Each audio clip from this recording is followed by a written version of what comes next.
आपके लिए एक दिल दहला देने वाली एनिमेटेड हॉरर स्टोरी बनाते हैं। तो अगर आप हमारी यानी खूनी मंडे चैनल की कहानियां एंजॉय कर रहे हैं तो हमारे चैनल को सब्सक्राइब कीजिए और हमारी लेटेस्ट वीडियोस की नोटिफिकेशन के लिए बेल आइकन दबाना मत भूलना।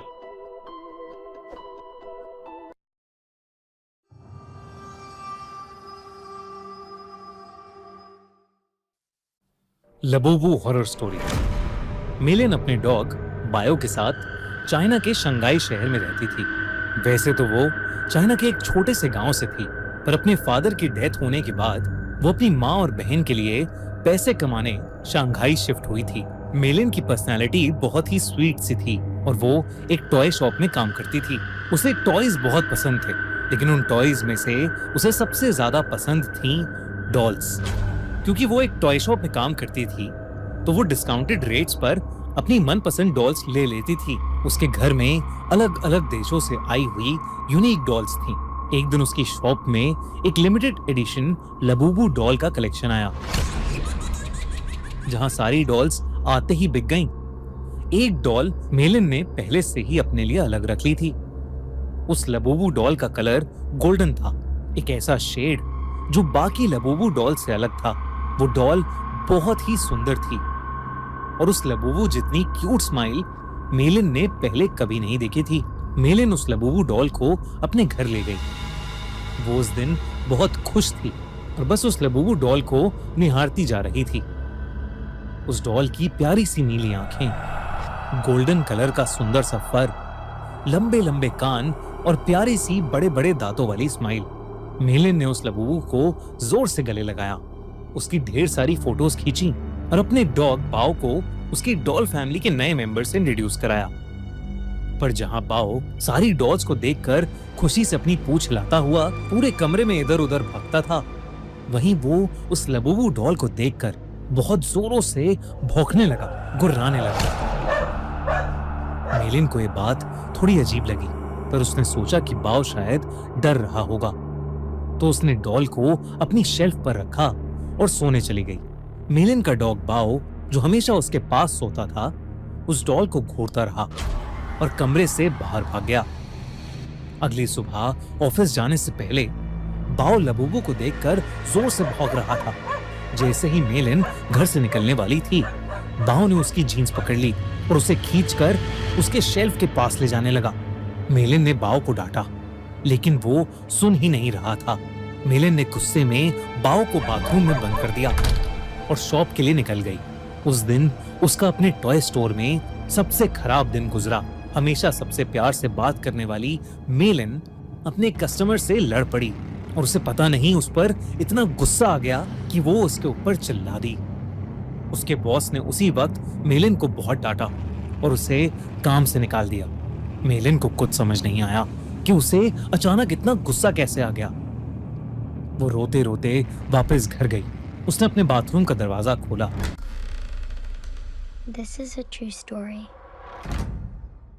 One night, 17 kids walked outside and they never came back. Matthew, where are you?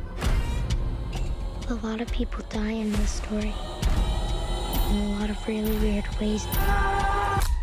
This is where the story really starts. और तभी बाओ जोर से भौंकने लगा, लेकिन रोती हुई मेलिन का चेहरा देखकर वो शांत हो गया और उसकी भी आंखों में आंसू आ गए। मेलिन उस रात जल्दी सो गई थी। सोते हुए उसे किसी की हंसी सुनाई दी, एक अजीब सी हंसी जो उसने कभी नहीं सुनी थी। तभी उसने देखा कि उसके कमरे के कोने में कोई खड़ा हुआ उसे घूर रहा है। अंधेरे की वजह से वो उसे ठीक से देख नहीं पा रही थी। उसने बिस्तर से उठकर देखा तो वहां कोई नहीं था, बस वहां वो लबूबू डॉल पड़ी थी, जिसे मेलिन ने वापस शेल्फ पर रख दिया और फिर से सोने चली गई। उस रात मेलिन को एक सपना आया जिसमें वो अपने कमरे में थी और वहां एक बहुत ही अजीब सा दिखने वाला जानवर जैसा कुछ था, जिसके बड़े बड़े नुकीले दांत थे, भयानक लंबे और दांतों से भी ज्यादा नुकीले नाखून थे और उसका पूरा शरीर लाल रंग का था। वो जगह जगह से सड़ रहा था धीरे धीरे वो मेलिन के पास आ गया और उसका गला घोटने के लिए आगे बढ़ा। मेलिन डर के मारे जोर से चिल्लाई, पर वो जानवर उससे ज्यादा जोर से एक भयानक हंसी हंसने लगा और उसने अपने नुकीले पंजों से मेलिन पर अटैक कर दिया। डर के मारे मेलिन की आंख खुल गई, लेकिन तब उसने देखा कि वो लबूबू डॉल उसके ऊपर बैठी है। मेलिन की चीख निकल गई। उसकी चीख सुनकर उसका कुत्ता बाओ भागता हुआ कमरे में आ गया। मेलिन को समझ नहीं आया कि वो लबूबू डॉल जिसे उसने सोते हुए शेल्फ पर रखा था, वो उसके बेड पर कहां से आ गई। उसने ध्यान से उस डॉल को देखा तो वो डॉल अब पहले से ज्यादा हंस रही थी। मेलिन कुछ समझ पाती कि इससे पहले ही मेलिन के डॉग बाओ ने उस डॉल को अपने दांतों से खींचा और उसने उसके चिथड़े चिथड़े कर दिए। मेलिन पसीने से भीगी हुई थी और उसका सर दर्द से फट रहा था, इसलिए उसने बाओ को कुछ नहीं कहा। मेलिन ने उस लबूबू डॉल को डस्टबिन में डाला और बाओ को अपने पास बुलाकर फिर से सोने चली गई। जब वो सुबह उठी तो उसका सर पिछली रात से भी ज्यादा दर्द कर रहा था। साथ ही साथ उसके हाथों पर छोटे छोटे लाल दाने आ गए थे। बाओ भी कमरे में नहीं था। उसने बाओ को आवाज लगाई, पर उसको अपनी बात का कोई जवाब नहीं मिला। मेलिन हॉल में गई, लेकिन बाओ वहां भी नहीं था। वो पूरा घर ढूंढने लगी, लेकिन वो कहीं नहीं मिल रहा था। आखिर में वो अपने बाथरूम में गई। बाओ बाथरूम में भी नहीं था, लेकिन जब उसने अपना चेहरा शीशे में देखा तो उसका पूरा चेहरा उन छोटे छोटे लाल दानों से भर गया था। ऐसा लग रहा था कि जैसे किसी ने उसे काटा हो। तभी बाथरूम मिरर में उसे दिखा कि उसके कंधे के पीछे कुछ भयानक सा था, जो बिल्कुल उस जानवर के जैसा लग रहा था जो उसके सपने में आया था, और वो जोर जोर से हंस रहा था। पर जैसे ही मेलिन मुड़ी, वहां कोई जानवर नहीं बल्कि बाथरूम के शेल्फ के ऊपर लबूबू डॉल रखी थी। मेलिन को ये अपनी आंखों का धोखा लगा।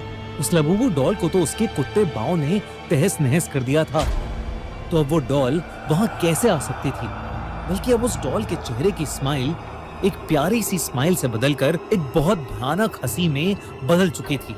मेलिन अब घबरा गई थी और वो बाओ को आवाज देती हुई घर के बाहर चली गई, लेकिन वो आसपास कहीं नहीं मिल रहा था।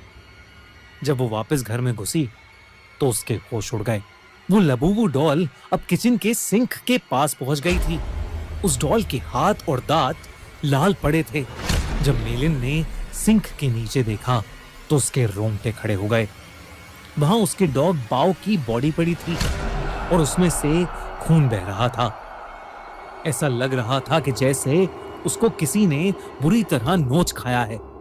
बाओ मर चुका था और ये देखकर मेलिन की हालत खराब हो रही थी। उसे समझ आ गया था कि लबूबू डॉल कोई आम डॉल नहीं है। उसने इंटरनेट पर लबूबू डॉल से जुड़ी इंफॉर्मेशन सर्च करनी शुरू कर दी। इंटरनेट पर उसने न्यूज़ पढ़ी तो कई लोगों को उनकी लबूबू डॉल्स हॉन्ट कर रही थी। पूरी दुनिया भर में लबूबू डॉल्स के हॉन्टेड होने के ऐसे कई केसेस सामने आ चुके थे। लबूबू डॉल लोगों को बाइट कर रही थी और उनके साथ बुरी बुरी चीजें घट रही थीं, जैसे उनकी जॉब चले जाना, उनका बीमार हो जाना या उनके किसी करीबी की मौत। ये सब न्यूज़ पढ़कर मेलिन और ज्यादा डर गई थी। उसे समझ आ गया था कि उसकी लबूबू डॉल हॉन्टेड है। उसने देरी न करते हुए डॉल में आग लगा दी और उसकी राख को एक जार में डालकर पास की नदी में बहा दिया। उस रात ये सारा किस्सा उसने अपनी छोटी बहन को फोन पर बताया। मेलिन को लगा कि शायद अब उस लबूबू डॉल से उसे छुटकारा मिल गया है, लेकिन अगली सुबह मेलिन के घर से उसकी डेड बॉडी मिली और उसकी बॉडी के पास वही लबूबू डॉल पड़ी थी, जिसे उसकी टॉय स्टोर में काम करने वाली एक फ्रेंड अपने साथ ले गई। आजकल कुछ लोग इंटरनेट पर यह भी कह रहे हैं कि लबूबू डॉल एक बहुत ही खतरनाक और एक इविल डीमन पज़ुज़ू का दूसरा रूप है। कई कंट्रीज में इन्हीं इंसिडेंट्स के चलते लबूबू को बैन कर दिया गया है, तो कई जगह लबूबू पर प्रीस्ट ने एग्जॉर्सिज्म भी किए हैं। दोस्तों, आपको क्या लगता है, क्या लबूबू डॉल सच में कर्स्ड है? क्या उसमें सच में एक डीमन है या ये सब बस एक अफवाह है? हमें कमेंट्स में जरूर बताइए। दोस्तों, पिछले साल हमने इंडिया का सबसे बड़ा हॉरर फेस्टिवल किया, हॉरर कॉन, और आपने हमें उसके लिए खूब सारा प्यार दिया, आप सपोर्ट किया, आप वहां आए, अपने फेवरेट हॉरर क्रिएटर्स से मिले, खूब सारी मस्ती करी, खूब सारे हॉरर गेम्स खेले, खूब सारे हॉरर विलन से मिले, हैलोवीन हम लोगों ने सबने साथ में मनाया। इस साल हम फिर से आपके लिए लेकर आए हैं हॉरर कॉन, जो कि होने वाला है पिछले साल से और भी बहुत ज्यादा बड़ा, क्योंकि इस साल हम पूरे 2 दिन तक हॉरर को सेलिब्रेट करेंगे। आपके फेवरेट हॉरर स्टोरी टेलर्स आएंगे, हम एक हॉरर की पार्टी करेंगे जहां हम नाचेंगे, गाएंगे, मस्ती करेंगे और खूब सारे मजे करेंगे। तो आओ हॉरर कॉन में 25 अक्टूबर और 26 अक्टूबर को हो रहा है NSIC ओखला, दिल्ली में। और दोस्तों, हॉरर कॉन के अपडेट्स के लिए हॉरर कॉन इंडिया का इंस्टाग्राम हैंडल अभी फॉलो कर लो, link in the pin comment. और अगर आपको हमारे